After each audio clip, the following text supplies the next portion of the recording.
Few people laughed, few people cried, most people were silent. Now I am become death, the destroyer of worlds. طول عمرنا بنسمع عن هيروشيما وناجازاكي وقد إيه اللي حصل كان يعتبر من أكتر اللحظات رعباً في التاريخ. بس السؤال هنا، مين المسؤول عن الدمار ده؟ ومين اللي صمم القنبلة دي؟ وهل كان في باله كل الدمار اللي حصل وهو بيخترعها؟ ولا كان ليه هدف تاني منها؟ كل ده هنعرفه النهاردة في حلقة عن الأب الروحي للقنبلة النووية، واللي هو جي روبرت أوبنهايمر، مخترع قنبلة هيروشيما. واسمعني.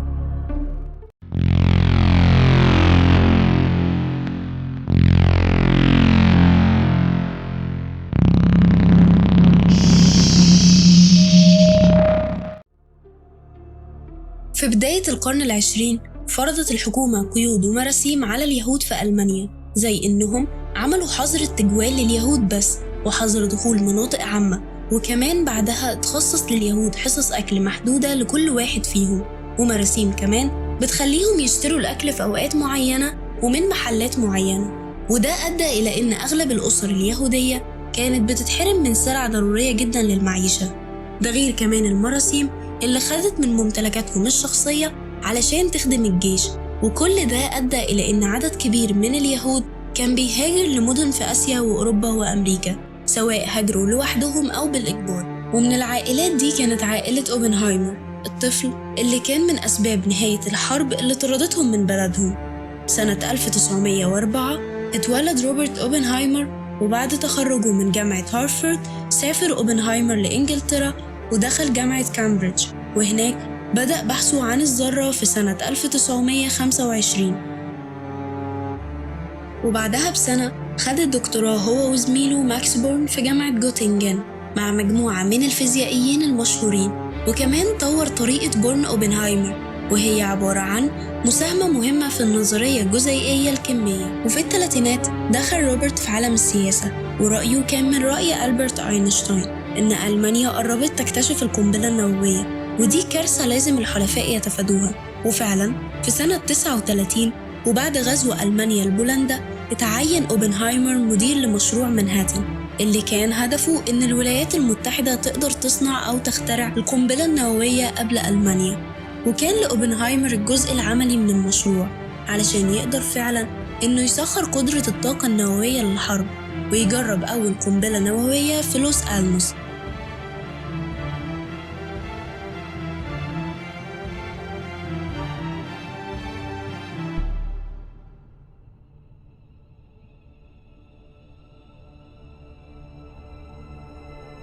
بعدها بشهر اترمت قنبلتين تانيين في اليابان، وهما هيروشيما وناجازاكي. وبعد ما شاف أوبنهايمر والعالم كله تأثير القنبلة النووية، ما جاش في عقل روبرت غير جملة واحدة بس، وهي الآن أصبحت أنا الموت مدمر العوالم. ممكن لما تسمع الجملة دي تفتكر إنه بيفتخر باللي عمله، لكن الجملة ليها معنى كبير جدا يبان لما تعرف أصلها. وأصل الجملة دي من نص في الديانة الهندوسية، والنص مكون من 700 جملة، وأشهرهم كانت اللي اقتبسها روبرت. والنص بيحكي عن نقاش بين أمير محارب وبين معلمه أو إلهه كريشنا، والنقاش بيدور بسبب إن الأمير مضطر يحارب ضد جيش كبير من قوى الشر ومنهم صحابه وأهله، وده كان صعب عليه جدا. لكن كريشنا بيعلمه فلسفة جديدة اسمها الدهراما أو الواجب المقدس، وهي باختصار إنك تعمل شغلك أو المطلوب منك من غير ما تتأثر بحياتك الخاصة. وأثناء النقاش بيطلب الأمير إن كريشنا يظهر بهيئته الكونية، فبيوافق وبيظهر بشكل كائن بآلاف العيون وبألف فم. وقال كريشنا الآن أنا الموت مدمر العوالم. والموت هنا في الترجمة الهندوسية مقصود بيه وقت نهاية العالم أو القيامة بمعنى أصح، واللي بنسبة كبيرة ما كانش روبرت يعرف المعنى ده.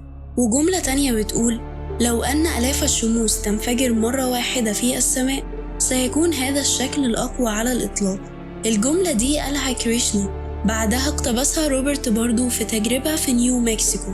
وبينتهي النص بعد ما اقتنع الأمير المحارب بالفلسفة وإنه لازم يحارب قوى الشر مهما كان.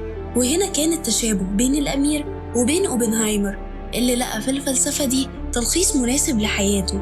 لكن الاختلاف إن أوبنهايمر ما كانش متأكد إن الأرواح اللي ماتت اتعذبت ولا لأ، وهل تستحق العذاب ده ولا لأ، على عكس الأمير اللي كان بيؤمن إن الروح أبدية وإنهم حتى لو ماتوا بيرجعوا تاني في شكل مختلف.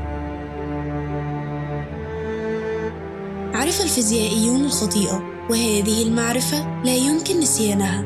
قال روبرت الجملة دي بعد 2 من التفجيرات وهو لسه في الحيرة اللي كان فيها، وزاد عليها إحساسه بالذنب. هل ذنب الناس اللي ماتت في رقبته، ولا في رقبة حاكم اليابان اللي ما استسلمش، ولا في رقبة صاحب القنبلة، ولا تفتكروا في رقبة مين؟ فضل أوبنهايمر في الحيرة دي لحد ما مات بسبب السرطان سنة 67، وأطلق عليه لقب الأب الروحي للقنبلة النووية. لكن فضلت الجملة اللي قالها مشهورة لحد دلوقتي، ودايما بتكون سبب في نقاش حوالين الذنب والمسؤولية. قولوا لنا رأيكم في الكومنتس، وتابعونا على الفيسبوك وإنستجرام وتيك توك، وما تنسوش تشتركوا في القناة وتفعلوا جرس التنبيهات.